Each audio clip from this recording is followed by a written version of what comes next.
eu vou falar sobre a contaminação radioativa nas cidades de Camden e Gloucester City, no estado de Nova Jersey, no início do século XX.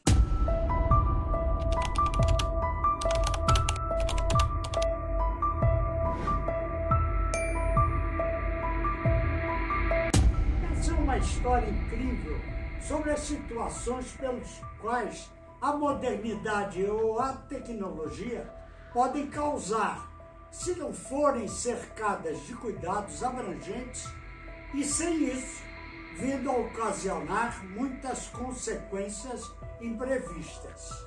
As cidades de Camden e Gloucester City, que fazem parte da mesma região da lendária história do Diabo Jackson, foram e ainda são palco de contaminações radioativas causadas por resíduos de óxido de tório e rádio 228.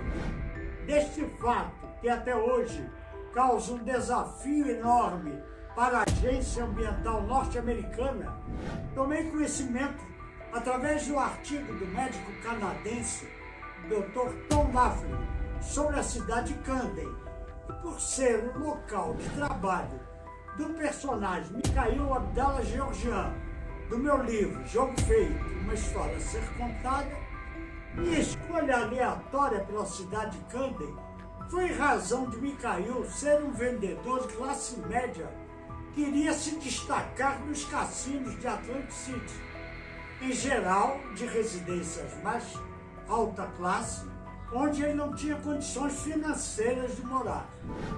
O médico canadense Tom Laughlin, por esse artigo, ao analisar em Camden mais de 700 propriedades residenciais, comerciais e industriais que apresentavam contaminação radioativa residual, tório e rádio, verificou que isto era proveniente de processos de fabricação de lampiões com seus mantos, camisas de iluminação que queimavam com mais brilho e maior luminosidade de fábricas existentes na região.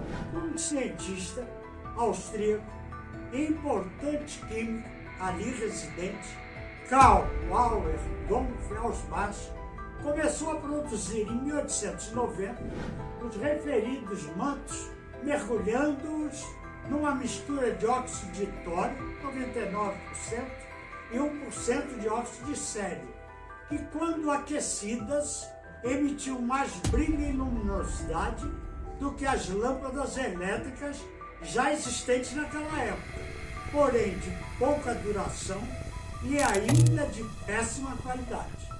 A fábrica Felsbach, em Gloucester City, já na década de 1890, começou a produzir até 220 mil mantos para lampiões por dia, empregando mais de 2.600 trabalhadores. Em Camden operava a General Gas Mantle Company, usando o mesmo processo de óxido de tório nos mantos, com grande número de trabalhadores.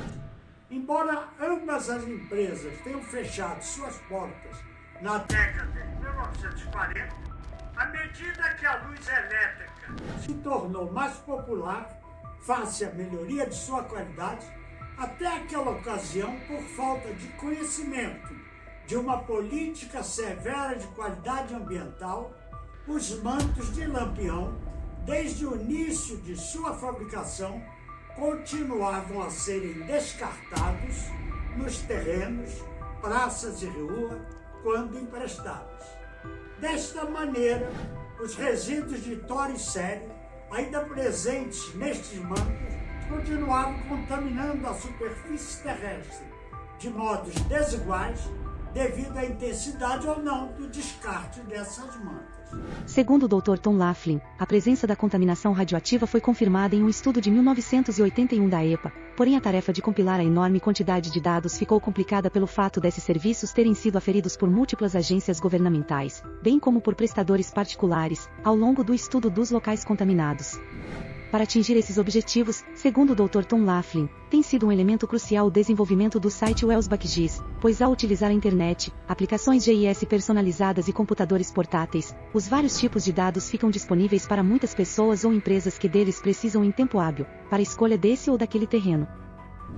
Entretanto, referida contaminação ainda persiste, até a data de hoje, em níveis bem mais reduzidos, face à retirada de partes contaminadas do solo, decorridos mais de 100 anos daquele descarte a céu aberto.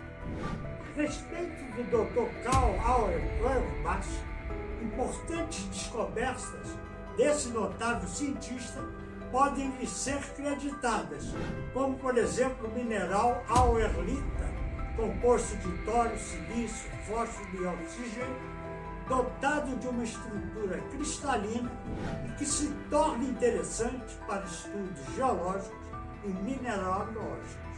Seu uso é limitado devido à sua raridade e à presença de tório radioativo, ao passo que o óxido de tório, por exemplo, age como catalisador na indústria química, convertendo, por exemplo, a amônia em ácido nítrico, e é, entre outras funções, um dos combustíveis usados em reatores nucleares.